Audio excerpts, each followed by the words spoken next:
വൃത്തിയുടെ കാര്യത്തിൽ നമ്മുടെ നാട് ക്രമാനുഗതമായി മുന്നേറുകയാണ്. പ്ലാസ്റ്റിക് മാലിന്യം മുതൽ സാനിറ്ററി മാലിന്യങ്ങൾ വരെ ശാസ്ത്രീയമായി സംസ്കരിക്കാനുള്ള നിരവധി മാതൃകാ പദ്ധതികൾ നമ്മുടെ നാട്ടിൽ ഇപ്പോൾ ഉണ്ട്. അതിൽ സംസ്ഥാനത്തെ ആദ്യത്തെ സാനിറ്ററി വേസ്റ്റ് ടു എനർജി പ്ലാന്റിന്റെ വിശേഷങ്ങൾ കാണാം ഇനി പ്രിയ കേരളത്തിൽ.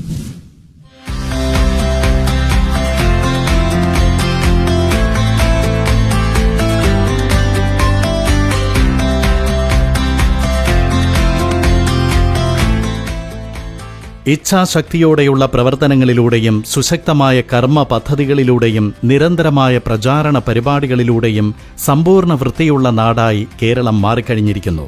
മാലിന്യമുക്തം നവകേരളം ക്യാമ്പയിൻ ജനമേറ്റെടുത്തതോടെ ഇക്കൊല്ലം മാർച്ച് 30 കേരളം സമ്പൂർണ്ണ ഖരമാലിന്യമുക്ത സംസ്ഥാനമായി. അജൈവ മാലിന്യത്തിന്റെ വാതിൽപ്പടി ശേഖരണം 100% അടുക്കുമ്പോഴും കേരളം നേരിടുന്ന പ്രധാന പ്രശ്നമായിരുന്നു സാനിറ്ററി മാലിന്യത്തിന്റെ സംസ്കരണം.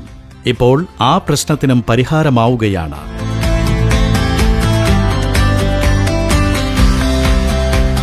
സംസ്ഥാനത്തുണ്ടാകുന്ന മുഴുവൻ സാനിറ്ററി മാലിന്യവും സംസ്കരിക്കാൻ നമ്മുടെ നാട്ടിൽ തന്നെ സൗകര്യമൊരുക്കണമെന്ന ചിന്തയിലാണ് സംസ്ഥാനത്തിന്റെ വിവിധ ഭാഗങ്ങളിലായി സാനിറ്ററി മാലിന്യ സംസ്കരണ പ്ലാന്റുകൾ തുടങ്ങാൻ സർക്കാർ തീരുമാനിച്ചത്.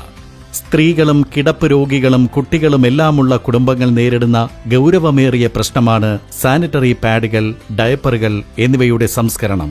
ഇത്തരം മാലിന്യങ്ങൾ വലിയ തോതിൽ തെരുവിൽ തള്ളപ്പെടുന്ന സാഹചര്യവും മുൻപുണ്ടായിരുന്നു. ഇതിന് പരിഹാരമായി സംസ്ഥാനത്തെ സാനിറ്ററി മാലിന്യങ്ങൾ ശാസ്ത്രീയമായി സംസ്കരിക്കാൻ 5 ഇടങ്ങളിൽ പ്ലാന്റുകൾ സ്ഥാപിച്ചു കഴിഞ്ഞു.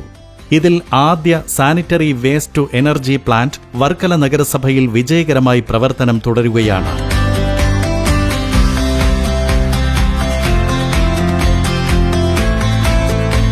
വീക്ക്ലി ബേസിസിൽ ഈ ഒരു സ്കെഡ്യൂൾ ചെയ്യുന്നതനുസരിച്ച് പിക്കപ്പ് ഉണ്ട്. അതുപോലെ തന്നെ അതിൻ്റെ ഡിസ്പോസലും പ്രോപ്പർ രീതിയിൽ തന്നെയാണ്. വേസ്റ്റ് ഡിസ്പോസൽ പ്രോസസ്സ് അതും എക്കോ ഫ്രണ്ട്ലി ആണ്.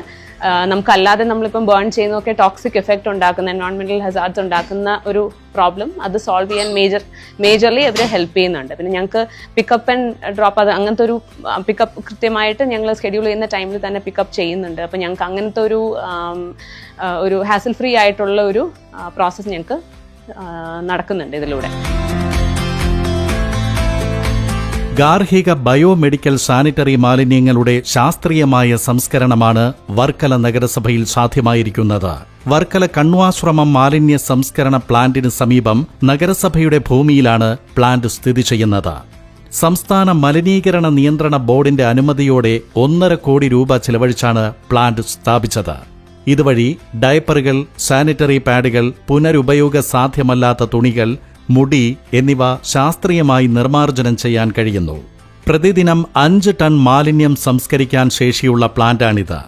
മാതൃകാപരമായ മാലിന്യ സംസ്കരണ പദ്ധതികൾ ഏറ്റെടുത്ത് നടപ്പിലാക്കിയത് വഴി കേന്ദ്ര സർക്കാരിന്റെ ശുചിത്വ റാങ്കിങ്ങിൽ 1370 നിന്നും 158 സ്ഥാനത്തേക്ക് മുന്നേറിയിരിക്കുകയാണ് വർക്കല നഗരസഭ. കേരളത്തിൽ ആദ്യമായിട്ടാണ് ഫുള്ളി ഓട്ടോമാറ്റിക് ഡബിൾ ചേംബറോടുകൂടി മാലിന്യം സംസ്കരിച്ച് വൈദ്യുതിയിലേക്ക് മാറ്റുന്ന പ്ലാന്റ്. 5 ടൺ മാലിന്യം സംസ്കരിച്ച് അതിൽ നിന്ന് വരുന്ന താപം കൊണ്ട് 60 കിലോ വാട്ട്സ് വൈദ്യുതി വരെ ഉൽപ്പാദിപ്പിക്കാൻ കഴിയുന്ന നൂതന സംരംഭം. ഈ പദ്ധതിക്ക് വേണ്ടി നമ്മൾ ചുമതലപ്പെടുത്തിയ ഫ്ലോററ്റ് എന്ന് പറയുന്ന ഏജൻസി, അവർക്ക് നമ്മുടെ ശുചിത്വ മിഷൻ്റെ പൂർണ്ണമായിട്ടുള്ള അനുമതി ലഭിച്ചിട്ടുണ്ട്. അവർ പൊല്യൂഷൻ ബോർഡിൻ്റെ തുടങ്ങിയിട്ടുള്ള സാങ്കേതികമായി കൊടുക്കേണ്ട എല്ലാ അലോട്ട്മെൻറ്റും വാങ്ങിയിട്ടാണ് ഈ പദ്ധതിയുടെ പ്രവർത്തനം നമ്മൾ പൂർത്തീകരിച്ചിരിക്കുന്നത്. കൃത്യമായി ഇതിൻ്റെ നിർവഹണം 10 വർഷത്തേക്ക് ചുമതലപ്പെടുത്തിയിരിക്കുകയാണ്. ഈ കാലയളവിൽ നഗരസഭയ്ക്ക് അവർ നടത്തുന്ന പ്രവർത്തനത്തിന് 1 കിലോയ്ക്ക് 1 രൂപ എന്നുള്ള നിലയിൽ റോയൽറ്റിയും ഈടാക്കും. സാനിറ്ററി മാലിന്യം വീട്ടിലുണ്ടെങ്കിൽ ആക്രി മൊബൈൽ ആപ്പ് വഴി അറിയിക്കാം. മുൻകൂട്ടി അറിയിക്കുന്ന ദിവസങ്ങളിൽ ഒരു മേഖലയിലെ മാലിന്യം ഒന്നിച്ചാണ് ശേഖരിക്കുന്നത്. വർക്കല നഗരസഭയ്ക്ക് പുറമെ തിരുവനന്തപുരം ജില്ലയിലെ മറ്റ് നഗരസഭകളിൽ നിന്നും പഞ്ചായത്തുകളിൽ നിന്നും സാനിറ്ററി മാലിന്യം ഇവർ ശേഖരിച്ചു വരുന്നു. വീടുകളിൽ നിന്ന് മാലിന്യം ശേഖരിക്കുമ്പോൾ കിലോയ്ക്ക് 42 രൂപയും വ്യവസായ സ്ഥാപനങ്ങളിൽ നിന്നാകുമ്പോൾ 45 രൂപയുമാണ് ഈടാക്കുന്നത്. 1 കിലോ മാലിന്യത്തിന് 1 രൂപ എന്ന നിരക്കിൽ കമ്പനി നഗരസഭയ്ക്ക് കൈമാറും. 2 മാസം പൂർത്തിയാകുമ്പോൾ ഏകദേശം 2 ലക്ഷത്തോളം രൂപ കമ്പനി നഗരസഭയ്ക്ക് കൈമാറിക്കഴിഞ്ഞു. മാലിന്യം സംസ്കരിക്കുമ്പോൾ ലഭിക്കുന്ന വൈദ്യുതി പ്ലാന്റിലെ വിവിധ ആവശ്യങ്ങൾക്കായി ഉപയോഗിച്ചു വരുന്നു. അടുത്ത ഘട്ടത്തിൽ ഉണ്ടാകുന്ന അധിക വൈദ്യുതി KSEBക്ക് നൽകാനും കമ്പനി ലക്ഷ്യമിടുന്നുണ്ട്. നമ്മൾ സ്റ്റാറ്റിക് ആയിട്ടുള്ള പ്രൈമറി ചേംബർ അല്ല ഫ്ലോറോ ടെക്നോളജീസ് ഉപയോഗിക്കുന്നത്. നമ്മുടെ എല്ലാം waste to energy plants, cement factories എന്നിവിടങ്ങളിൽ ഉപയോഗിക്കുന്ന റോട്ടറി കിലൻ പ്രൈമറി ചേംബർ ഉപയോഗിച്ചുകൊണ്ട് സാനിറ്ററി മാലിന്യത്തെ 950 ഡിഗ്രി ടെമ്പറേച്ചറിൽ ഉയർന്ന താപനിലയിൽ സംസ്കരിക്കുന്നു.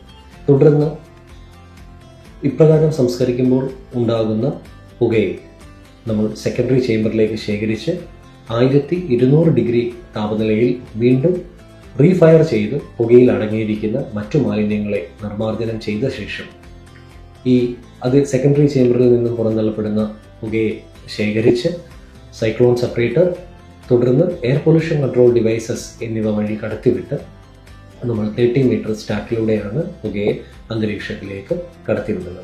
സാനിറ്ററി മാലിന്യ സംസ്കരണത്തിൽ നിന്നും നമുക്ക് ലഭിക്കുന്ന ആഷ് ഗവൺമെൻറ് ഓഫ് കേരളയുടെ ഹസാഡസ് ലാൻഡ് ഫില്ലിംഗ് ഓതറൈസ് ഏജൻസിയായ Kerala enviro infrastructure limited Kochi Ambalamugal യൂണിറ്റിലേക്കാണ് ഫ്ലോറോ ടെക്നോളജീസ് കൈമാറുന്നത്.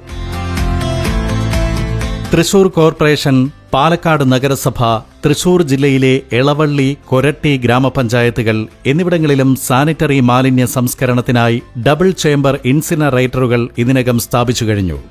സാനിറ്ററി മാലിന്യ സംസ്കരണത്തിന് 4 പ്ലാന്റുകൾ കൂടി സ്ഥാപിക്കാനുള്ള ഒരുക്കത്തിലാണ് തദ്ദേശ സ്വയംഭരണ വകുപ്പ്. ജനങ്ങൾ വർഷങ്ങളായി അനുഭവിച്ചുകൊണ്ടിരിക്കുന്ന ബുദ്ധിമുട്ടിനാണ് പ്ലാന്റ് വന്നതിലൂടെ ശാശ്വത പരിഹാരമാകുന്നത്. സംസ്ഥാനത്തെ മാലിന്യ സംസ്കരണത്തിൽ ഉയരുന്ന എല്ലാ വെല്ലുവിളികളെയും ശാസ്ത്രീയമായ മാർഗങ്ങളിലൂടെ മറികടന്ന് കേരളത്തെ ശുചിത്വമുള്ള നാടായി നിലനിർത്തുകയാണ് നമ്മുടെ സർക്കാർ.